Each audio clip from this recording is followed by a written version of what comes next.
சிரிப்போம் சிந்திப்போம் நிகழ்ச்சியிலே உங்களை சந்திப்பதிலே மிக்க மகிழ்ச்சி. அதாவது கணவன் மனைவி ஒருத்தருக்கொருத்தர் புகழ்கிறது, பாராட்டிக்கிறது, அன்பாக நடந்துக்கிறது, இதெல்லாம் கல்யாணம் ஆகி ஒரு 6 மாதத்துக்குள்ளே நடந்தால் தான் உண்டு. அதுக்கப்புறம் சண்டைகள், சச்சரவுகள், சிடுமூஞ்சிகள், ஒருத்தருக்கு ஒருத்தர் திட்டுறது, குறை சொல்கிறது, இது அப்படியே படிப்படியாக வளர ஆரம்பிச்சிடும். அதனால தான் சில வீடுகளில் கணவன் மனைவி அப்பா, தாத்தா, பாட்டி எல்லாம் வந்து ஜோடியாக எடுத்துக்கிட்ட புகைப்படங்களை அந்த ஜோடியாக ஃபோட்டோலாம் அங்கே சுவர்களில் மாட்டியிருப்பாங்க. தாத்தா, பாட்டி, அம்மா, அப்பா, நம்ம மனைவி, அப்புறம் அப்படி ஒவ்வொருத்தராக மாட்டியிருப்பாங்க. எல்லாம் புகைப்படங்களில் ஜோடியாக சிரித்த மேனிக்கு இருப்பாங்க. இதெல்லாம் எப்போ எடுத்ததுன்னா கல்யாணம் ஆகி ஒரு 2-3 மாதத்துக்குள்ளே எடுத்தால் அது உண்டு. இல்லைன்னா அப்புறம் சிரிக்கிறதுங்கிறது அமையாது. 2 பேரும் சேர்ந்து நில்லுங்க, ஒரு பக்கமாக பாருங்கன்னா இந்த பக்கம் திரும்பி 2 பக்கம் 2 திசையில் பார்ப்பாங்க. அப்படி தான் இருக்கும். அதுலேயும் வயசு ஆக ஆக கணவனும் மனைவியும் திட்டிக்கிற திட்டுகளை பார்த்திங்கன்னா காரணமே இருக்காது.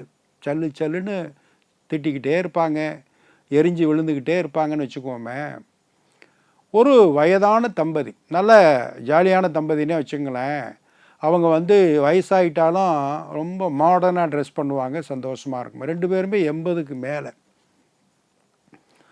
ஒரு மாதத்தில் 2 வீக்கெண்ட்ஸ் வந்து கார் எடுத்துக்கிட்டு எங்கேயாவது ஜாலியாக சுற்றுலா போயிடுவாங்க.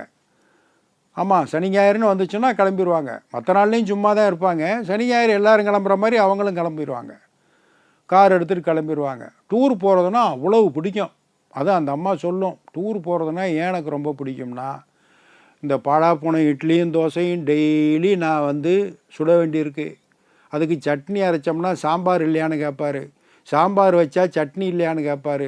இந்த மனுஷங்கிட்ட அந்த சட்னி சாம்பாரை ஊற்றி இட்லியை சாப்பிட வைக்கிறதுக்குள்ளே அந்த பாடாகி போகும். டூர்னு கிளம்பிட்டோம்னா கவலையே கிடையாது. காலையில் எந்திரிச்சோமா, காரில் ஏறி உக்காந்தோமா, போகிற வழியில் எங்கேயாவது ஜாலியாக சாப்பிட்டு, நல்லா விதவிதமாக மேக்கப் போட்டு, துணிமணிகளை உடுத்தி, எல்லா இடத்துலையும் சாப்பிட்டு சுற்றி பார்த்துட்டு திரும்பி வந்துடலாம். சமைக்கிற வேலை மிச்சம் அப்படின்னு அந்த அம்மா சொல்லும். இவர் என்ன பண்ணுவார், டெய்லி இந்த காஞ்சி போன இட்லி தோசை சாப்பிட்றதுக்கு ஹோட்டலில் சூடாக ஏதாவது கிடைக்கும், சுவையாக ஏதாவது கிடைக்கும், அதுக்காகத்தான் டூரே போகிறீன்னு அவர் சொல்லுவார். அன்றைக்கி டூர் கிளம்புனாங்க. வீட்டை விட்டு ஒரு 300 கிலோமீட்டர் தாண்டி இருக்கக்கூடிய ஒரு சுற்றுலாத்தலம், அதை போய் பார்த்துடுறது அப்படின்னு கார் எடுத்து கிளம்புனா ஒரு 100 கிலோமீட்டர் தாண்டி வந்துட்டாங்க 2 பேரும். பாட்டி வந்து நல்லா லிப்ஸ்டிக்கெல்லாம் போட்டு, கூலிங் கிளாஸ்லாம் போட்டு, நல்லா அருமையான மாடர்ன் ட்ரெஸ் எல்லாம் போட்டு அவங்க உட்காந்துருந்தாங்க. தாத்தா வந்து நல்லா தலையில் தொப்பியெல்லாம் வச்சு, நல்லா கோட்டு ஷூட்லாம் போட்டு, அவர் என்னமோ புதுசாக வெட்டிங் ஷூட் மாதிரி இருக்கிறதெல்லாம் எடுத்து போட்டுக்கிட்டு, அவர் ஷூவெல்லாம் போட்டு அவர் தான் ட்ரைவ் பண்ணிட்டு வந்தார். வண்டி 100 கிலோமீட்டர் தாண்டினோடனே 2 பேருக்கும் பசிக்க ஆரம்பிச்சிருச்சு காலையில் கிளம்பி. சரி, வழியில் எங்கேயாவது ஒரு மோட்டல் இருக்கா, ரெஸ்டாரண்ட்டு பாருங்கள் அப்படின்னோடனே பார்த்தாங்க. நல்லா இறங்கினாங்க, கார் பார்க் பண்ணிவிட்டு அழகாக உள்ளே போய் சாப்பிட்டாங்க. நல்லா விதவிதமாக சாப்பிட்டாங்க. கிட்டத்தட்ட ஒரு அரை மணி நேரத்துக்கு மேலே நல்ல சாப்பாடு. எல்லாத்தையும் ருசித்து சாப்பிட்டுட்டு பில்லை கொடுத்துட்டு வந்து காரில் ஏறி உக்காந்தாங்க.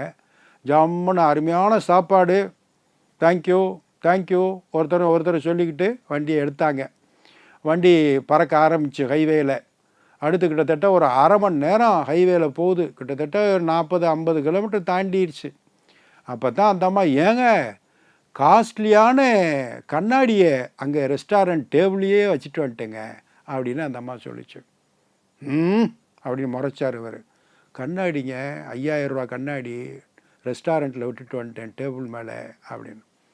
பொறு அப்படின்ட்டு, ஏன்னா அடுத்து யூட்டர்ன் எடுக்கிறதுக்கு இன்னொரு 10 கிலோமீட்டர் போகணும்.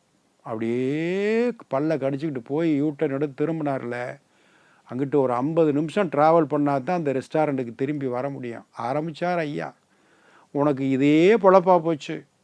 அதை மறக்கிறது, அதை மறக்கிறது. சமைக்கும்போது ஒழுங்காக இருக்கியா?